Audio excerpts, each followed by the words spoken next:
नौ मोललता। मोललता प्रति किलोग्राम विलायक में घुले हुए विलेय के मोलों की संख्या विलयन की मोललता कहलाती है। मोललता को हम फार्मूले के रूप में लिखेंगे तो विलेय की मोलों की संख्या बटे विलायक का भार किलोग्राम में। अब फिर फार्मूले के रूप में अगर हम विलेय के मोलों की संख्या को स्मॉल n से और विलायक के भार को कैपिटल W से प्रदर्शित करें तो इस तरह से फार्मूला बन के आएगा। फिर उसके बाद हम जैसे वहाँ मोलरता में देखे थे कि विलेय के मोलों की संख्या बराबर भार बटे अणुभार होता है, यहाँ भी हमने विलेय के मोलों की संख्या n की जगह पे विलेय का भार बटे विलेय का अणुभार लिख दिया है। तो अब देखिए W ये अभी किलोग्राम में ही है।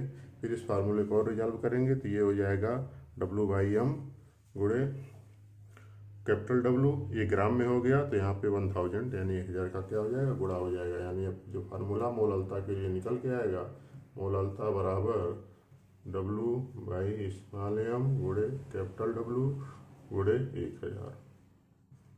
ये आपका मोललता का फार्मूला है। ये भी फार्मूला इम्पोर्टेंट है, आपके चैप्टर में आगे काम आएगा। इसको भी आप लोग ध्यान दीजिएगा। इसके से संबंधित क्वेश्चन सॉल्व करने अगर आपके पास कोई सेकेंड ईयर की बुक हो उपलब्ध तो उससे उपस्थित जिन छात्रों के पास है वो इससे संबंधित क्वेश्चन को सॉल्व करने की कोशिश करेंगे। अब देखते हैं नॉर्मलता, जिसको नॉर्मेलिटी भी कहते हैं इंग्लिश में। नॉर्मेलिटी ये भी एक बहुत महत्वपूर्ण विधि है पदार्थों के विलयन की सांद्रता के व्यक्त करने के लिए। इसको प्रति लीटर विलायक में घुले हुए विलेय के तुल्यांकों की संख्या, ये बहुत इंपॉर्टेंट, तुल्यांकों की संख्या विलयन की नॉर्मलता कहलाती है। अब इसको देखिए, नॉर्मलता को अगर हम ध्यान दीजिएगा थोड़ी सी जो है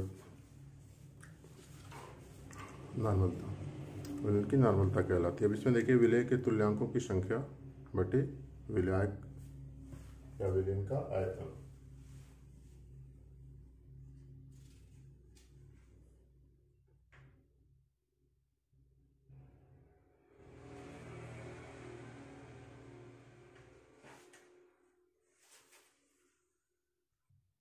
ध्यान दीजिएगा यहाँ पे जो है विलयन का आयतन होता है, विलयन का आयतन, ठीक है। तो यहाँ पे देखिए विलेय के तुल्यांकों की संख्या को अगर हम इक्विवेलेंट EQ से प्रदर्शित करें, नंबर ऑफ इक्विवेलेंट बटे V लीटर में। हम इक्विवेलेंट नंबर ऑफ इक्विवेलेंट या नंबर ऑफ EQ बराबर हम लिख सकते हैं विलेय का भार बटे विलेय का तुल्यांकी भार E। यहाँ पे हमने इस फार्मूले को रिजॉल्व किया तो W/E बटे V हो गया। और उसके बाद फिर आगे देखिए इसको और सॉल्व किया तो यहाँ पे अगर हम आयतन ml में ले रहे हैं तो यहाँ 1000 का गुणा कर देंगे ml, ठीक है। तो ये हो गया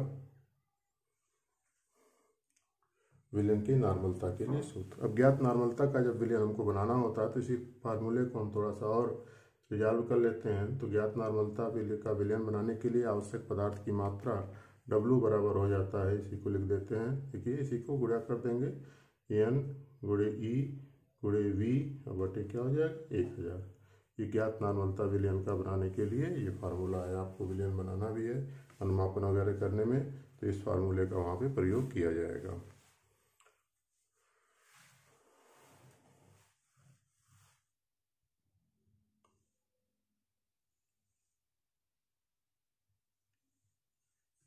कहलाते हैं मोल प्रभाज, जिसको हम मोल फ्रैक्शन भी कहते हैं।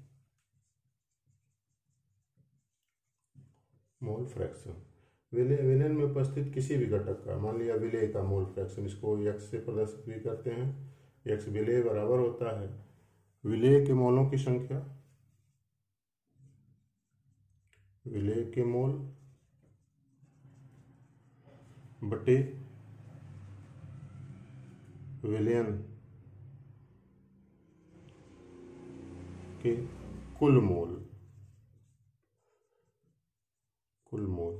यानी कि विलेय के मोल को अगर हम स्मॉल n से प्रदर्शित करें और विलायक के मोल को कैपिटल N से तो विलयन में कुल मोलों की संख्या हो जाएगा विलेय के मोलों की संख्या और प्लस विलायक के मोलों की संख्या, यानी N प्लस कैपिटल N। तो ये हो जाएगा विलेय का मोल प्रभाज, ठीक है। अगर मान लिया विलायक का मोल प्रभाज हमको निकालना है तो x विलायक बराबर हो जाएगा विलायक का मोल बटे विलयन में कुल मोल प्लस यानी ये, ठीक है। तो इस तरह से जो है किसी भी घटक का मोल अगर निकालना हो, किसी भी घटक का, मान लिया विलयन में कई घटक हैं, या तो 2 ही है विलेय और विलायक, विलेय कई हैं, तो वहाँ पे जिसका मोल प्रभाज निकालना होगा उसके मोलों की संख्या बटे उपस्थित विलयन के कुल मोलों की संख्या, यानी बटे सबके मोलों की संख्या, ठीक। और उसके बाद देखा जाए अगर, तो यहाँ पे हम एक और निकाल सकते हैं, एक के मोलों की संख्या निकाल करके जो है दूसरे के मोलों की संख्या डायरेक्ट निकाला जा सकता है। जैसे विलेय के मोल x विलेय प्लस x विलायक बराबर हो जाएगा आपका 1, यानी विलयन में उपस्थित किसी भी घटक का मोल प्रभाज 1 से अधिक नहीं होता है, सदैव 1 से कम ही होता है।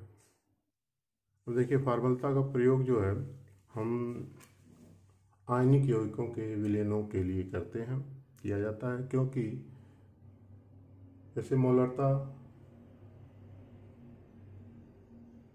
मोलों की संख्या, मोलरता में मोलों की संख्या देखी जाती है। अब यहाँ पे फार्मलता का प्रयोग जो है, और उसमें फिर हमने देखा था कि विलेय का अणुभार, तो चूँकि आयनिक यौगिकों का कोई अणु नहीं होता है, ये आयन से मिलकर के बने होते हैं, तो आयनिक यौगिकों का एक सूत्र होता है, केवल सूत्र होता है, उसको फार्मूला बोलते हैं। उसका कहते हैं तो अणु होता है, जब अणु नहीं होता है तो अणुभार हम नहीं निकालेंगे, तो वहाँ अणुभार की जगह हम क्या करते हैं, सूत्रभार का प्रयोग करते हैं। जैसे NaCl जो है वो नमक का सूत्र है, न कि अणु है, अणु सूत्र नहीं है, केवल सूत्र है, अणु होता ही नहीं है नमक का, ठीक है। तो उसके लिए हम फार्मलता का प्रयोग करते हैं, यह भी केवल मोलरता की तरह ही है, ठीक। वहाँ पे क्या करते हैं, अणुभार की जगह सूत्रभार लेते हैं, ठीक है। यानी कि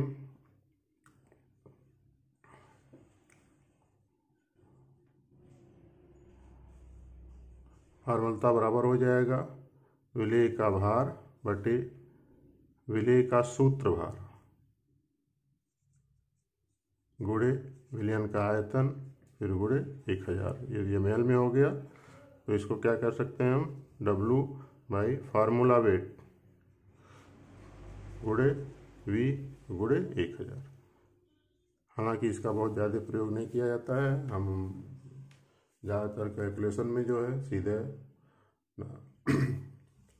मोलरता की तरह ही गणना कर लिया जाता है। अब NaCl को चाहे अणु माने या सूत्र माने, अणुभार या सूत्रभार जो आएगा वो सेम आएगा, हालांकि एक विधि यह भी प्रयोग की जाती है, और ये केवल और केवल प्रयोग की जाती है आयनिक यौगिकों की सांद्रता को व्यक्त करने, आयनिक यौगिकों के विलयनों की सांद्रता को व्यक्त करने में। तो आज के लिए इतना ही। वीडियो बहुत बड़ा हो जा रहा था, एक बार हमने वीडियो बनाने का प्रयास किया तो वीडियो बहुत बड़ा हो गया, अपलोड नहीं कर पाए हम। तो आज के लिए इतना ही, फिर अगला टॉपिक जो है नेक्स्ट वीडियो में आपको मिलेगा।